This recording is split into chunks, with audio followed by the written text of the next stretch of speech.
I appreciate that. Thank you for taking some time. I know that this is crunch time. I know you are all over the city campaigning every single day. Something happening right now? Is there an election happening right now? So the fact that you took some time with the campaign trail to be with us here tonight, we greatly, greatly appreciate it. I will turn over the floor to you to give a brief opening statement, and then we have a couple of questions, some from the host committee and some from the audience members, a lot of folks from the village of Harlem, but we've got folks here from other boroughs as well. So, hello, welcome, and I will kick it over to you. Good evening, everybody. Good to see everybody tonight. Good evening, everybody. Good evening. It's always good to be with the family here. I want to stand here for a second. I'll sit down for the Q&A.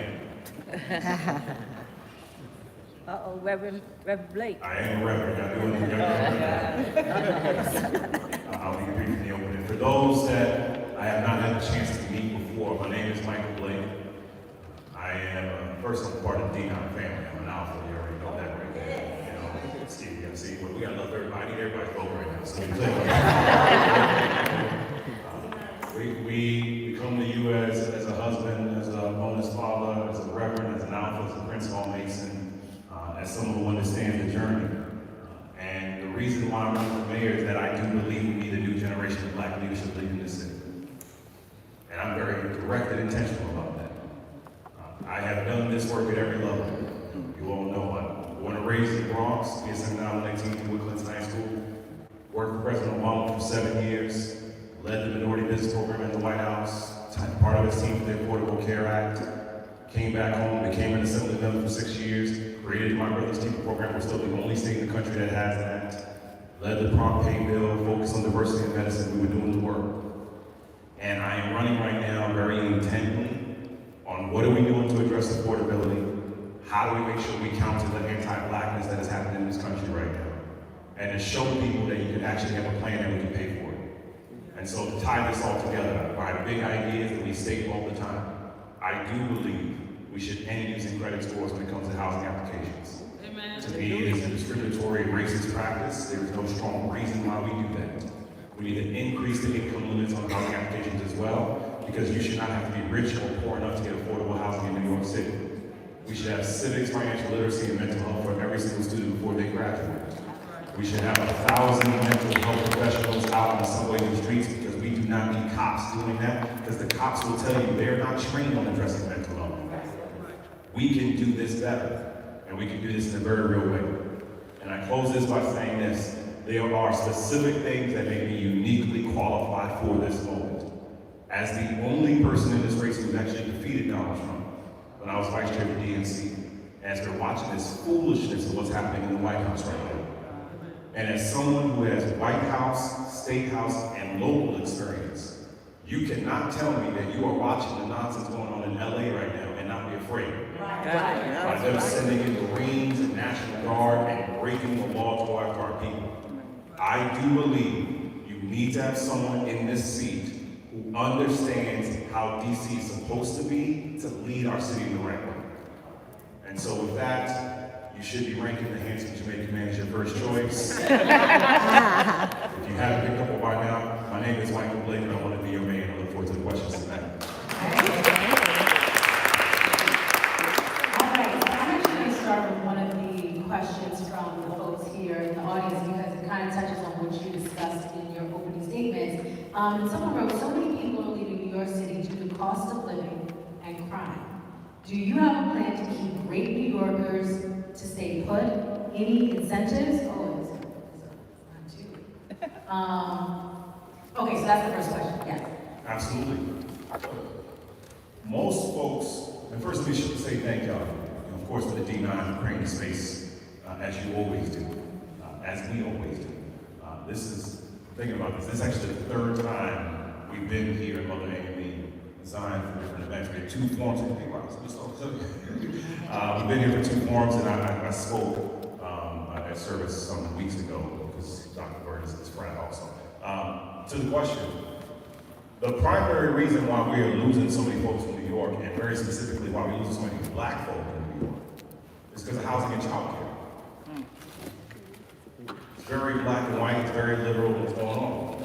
And It's because of bad policy why that's happening.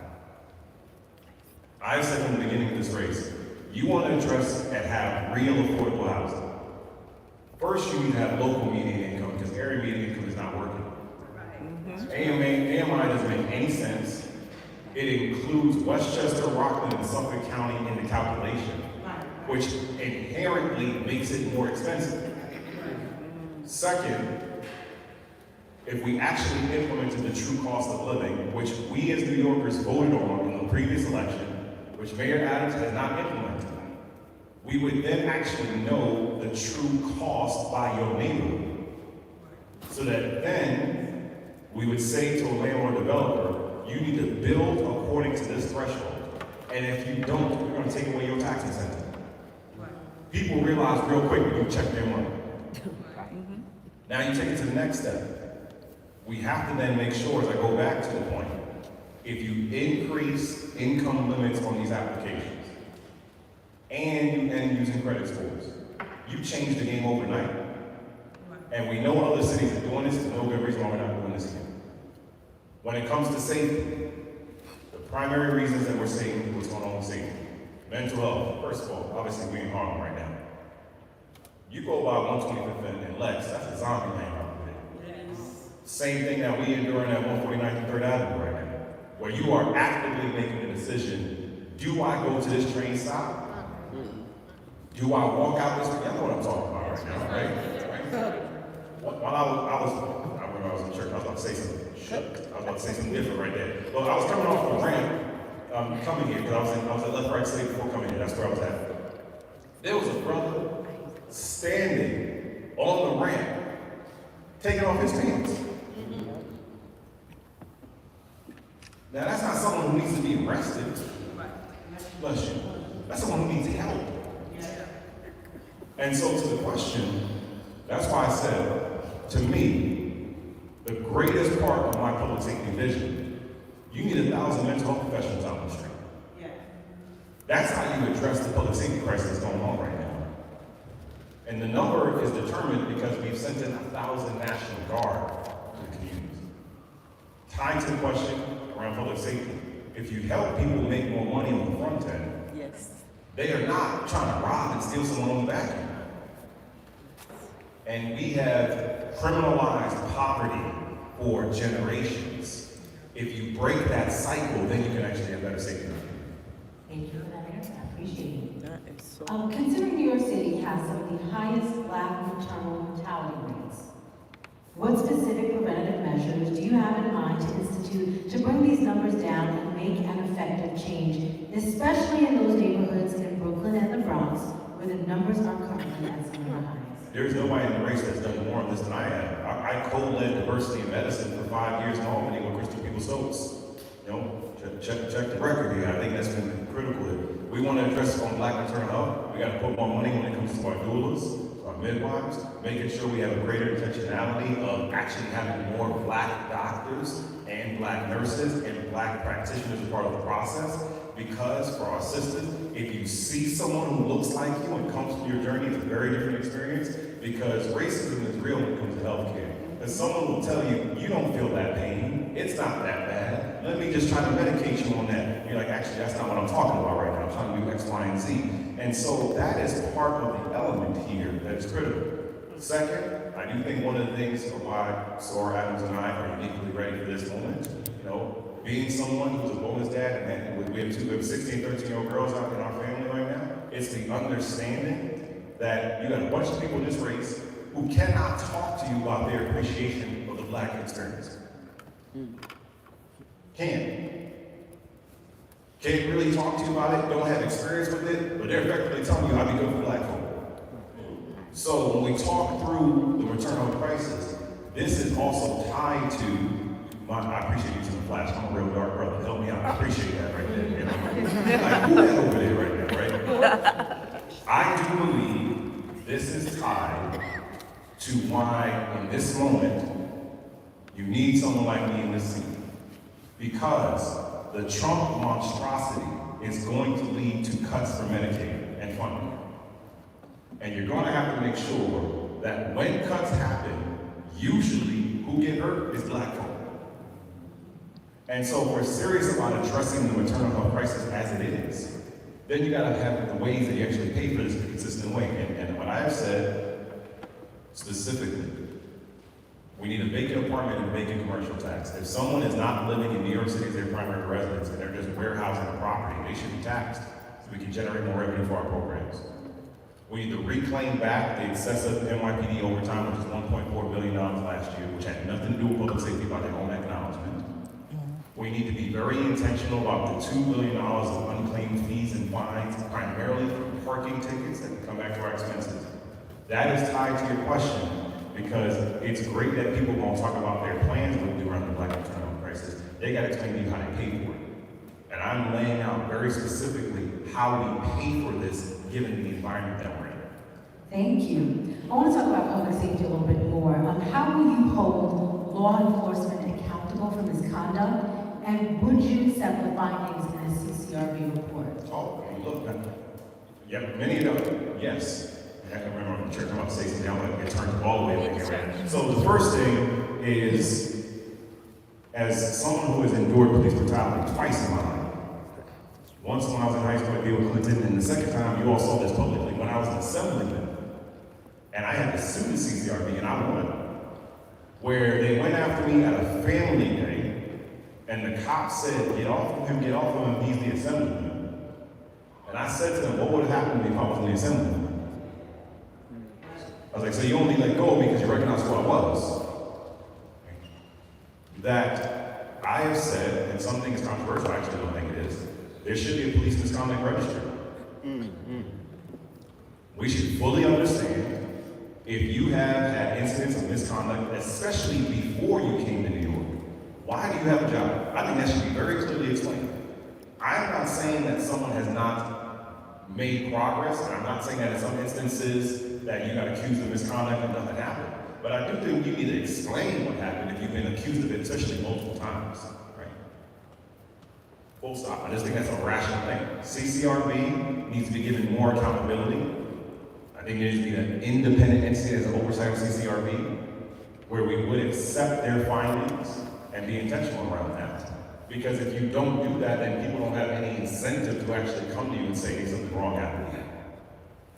And the reason why this is especially timely and critical, whether it be at Columbia University, where cops were sent in to go after those kids, where I thought it was utterly wrong what they did, with those, like, you sending in cops to effectively harass and attack these kids. I understand you want to talk about public safety, but we can't be a terrorist entity, right? But if you are creating a scenario where folks are speaking out, i.e. this Saturday, there's no King's protests that are going to be happening all over the country, including obviously here in New York. You can't have a scenario where people are afraid of speaking their mind because they might get roughed up by the cops, and then there's no accountability from the cops.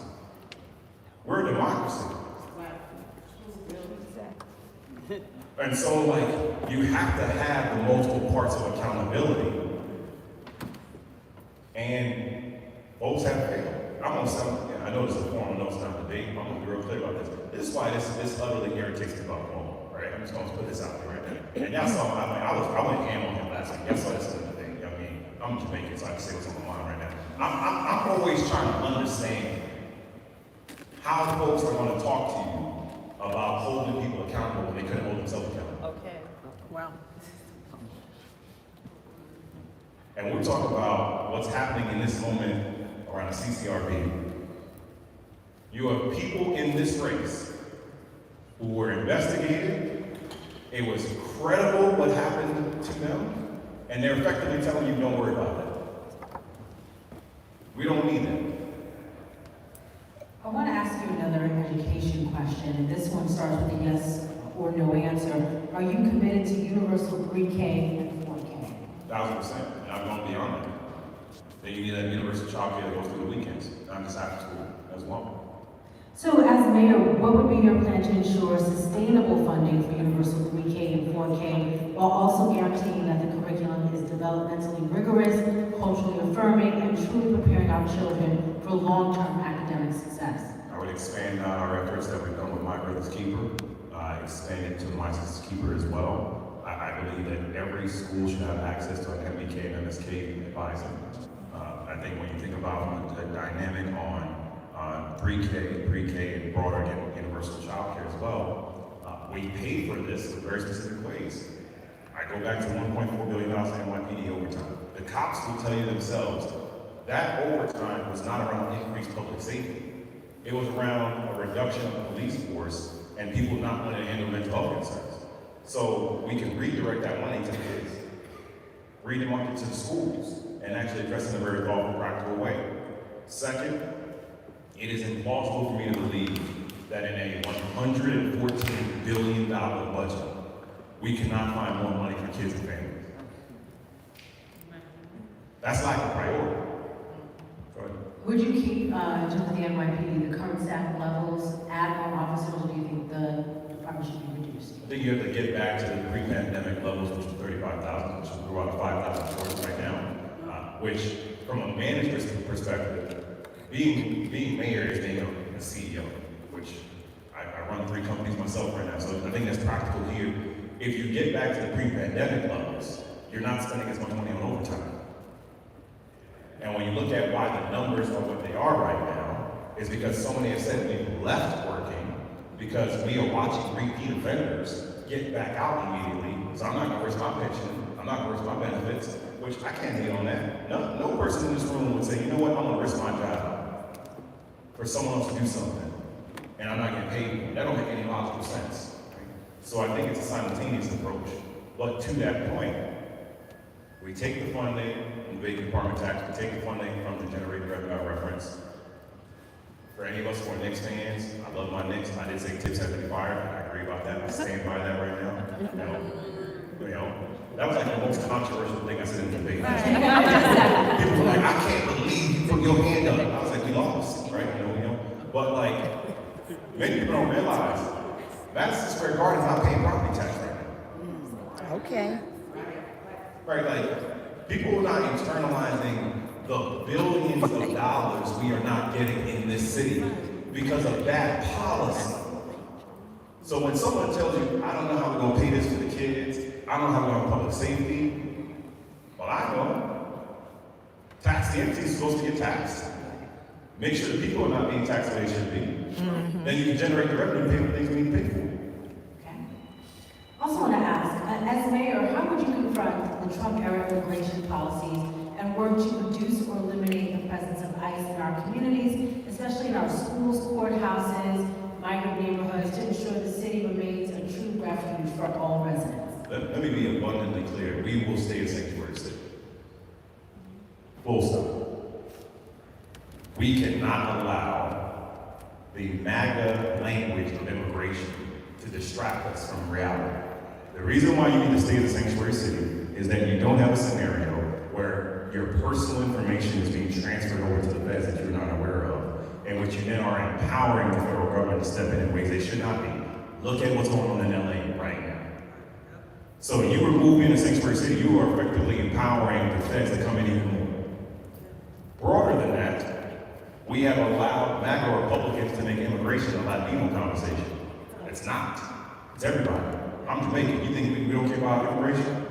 You African, you should care about immigration. Everybody should care. I don't understand anyone who doesn't care. It doesn't make sense. But we, as 100% black folk, so we've allowed the other side to make this a Latino versus non-Latino argument. So it's like, oh, well, they taking your stuff. No, they ain't taking it. They're not taking none of your stuff. You letting them get your talking points in your head. That's the problem that's going on right now. So, concretely, we will ban ICE. Full stop. ICE only is permitted if there's a signed judicial warrant, not just because they want to roll up in your building. Second, we will designate churches, schools, community centers as safe havens. When you give that designation, it gives a further protection that you cannot have federal law enforcement enter unless there's a signed judicial warrant. Third, we need to have greater language access around the information that we're providing, because it doesn't really make much sense to me that you're trying to protect our immigrants but everything's in English. Who from Brooklyn in the room? Right? So think about this. And we got any Haitians in here? Yes, you do. Okay. Okay. Right? So it would be like me going out to Brooklyn right now and saying to the Haitians, everything gonna be in English. Like, it doesn't make logical sense. Like, if I don't have things in French Creole, then what are we talking about? And so I'm using that as part of the consideration that as a son of immigrants, I understand the intentionality, and it's tied to your previous question about education. We are in an environment right now of heavy anti-blackness. And if we are unwilling to call that out, and unwilling to say we're going to change and protect our policies, then we're playing games. I want to ask about the Black Print. The Black Print is an action plan for Black New Yorkers, a strategic legislative agenda developed through a collaboration among Black city and state elected officials. This initiative addresses systemic disparities impacting Black communities by advocating for policies and budget priorities that advance health, wealth, and civic engagement. Do you know what it is, and do you support the Black Print, and can you explain why or why not? Yes and yes. I actually sat with several of the Black legislators, actually Ray was with me about that. That was about a month ago. The person who is the lead, I'm sorry, busting out the question, what are we doing out here?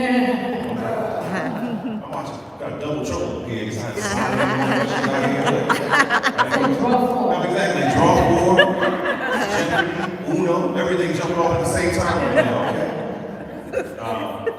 The person who actually leads the Black Task Force is my successor in Albany, Chantel Jackson, right? So I'm fully abreast of it, fully supportive of it. And the reason why it was created was because even though we have a Black, Hispanic, and Asian caucus, we were recognizing very clearly that the Black-specific agenda was being lost in this environment right now. Case in point, the conversations that happen around specialized high schools, right? That quickly becomes an Asian versus non-Asian conversation. Real quick. So folks are like, oh, I don't want to touch that. I was like, so you don't want to touch addressing an education question because we're afraid we might piss somebody off? That don't make any sense to me. Or are we going to do what's right? So fully supportive of it. And I have said we need to go further. And I would say look at, I do think this is an example, look at track record and look at vision. You have a candidate sitting in front of you who created the Mark Skipper program, who led the minority women's program for the White House, who did the same thing in the prompt pay bill, who co-led diversity in medicine, who has an all-Black team that's been leading our effort, got a Black campaign manager, Black publicist. I don't know what else. I mean, it's like the conduct in our office right now, right? So I think you just gotta assess what we have done and what we are doing. And how many mayoral candidates came in tonight? Two. Two?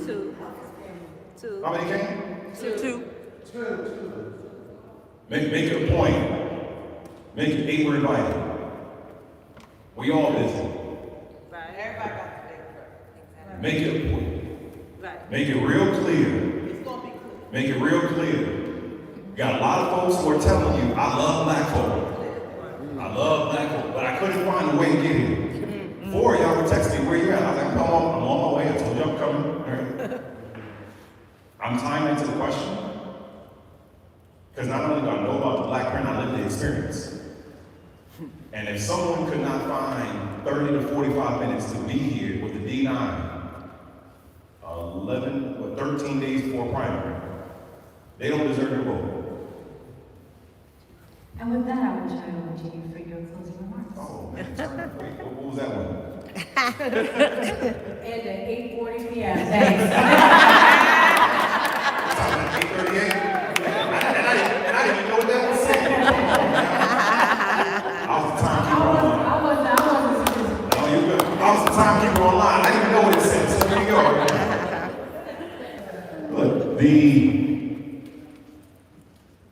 we have a chance to do something special.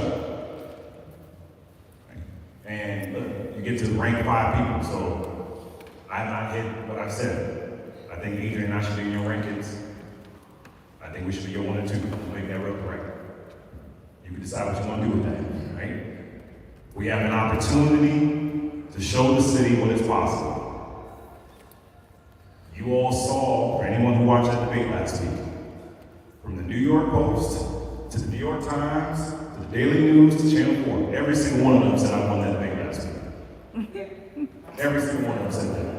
Because they saw that there is a difference here. You do not have to go back to home. You can have a new vision of what leads this city in this moment. And I'm being very clear about what we can do. End credit scores when it comes to housing. Increase our income limits when it comes to housing. Have a Michelin 2.0. Make sure our kids have civics financial literacy. Put 1,000 mental health professionals to address public safety. That's the vision we can have. And if you're ready to rock with us, my name is Michael Blake. I want to be your mayor. I want to be your first choice. Let me be very clear. If I'm not your first choice, I want to be your second choice. If I'm not your second choice, we should be talking about that, right? Remind people, I know there's a civic engagement portion earlier. Please remind folks that the early voting sites that start on Saturday are not the same sites for the 24th. Because folks are going to be going to, It can be. some are. But just remind folks, because we don't want people showing up and then getting disenfranchised and frustrated. And if you are willing to volunteer, support, and help us no matter where you're at in the city, the website is lakenyc.com, but I want to be real practical. I'm going to give you an email right now. If you take out your phones, I'm going to give you an email right now so that any one of you can reach out to me and us directly so we can have you involved if you want to be involved in the end. It's very simple. It is MB. I'll give you the real email. It's not some generic one. MB at BlakeForNYC.com. MB at BlakeForNYC.com.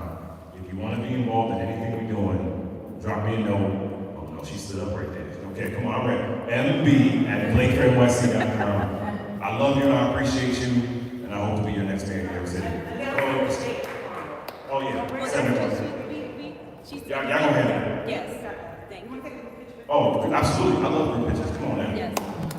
Thank you, everybody.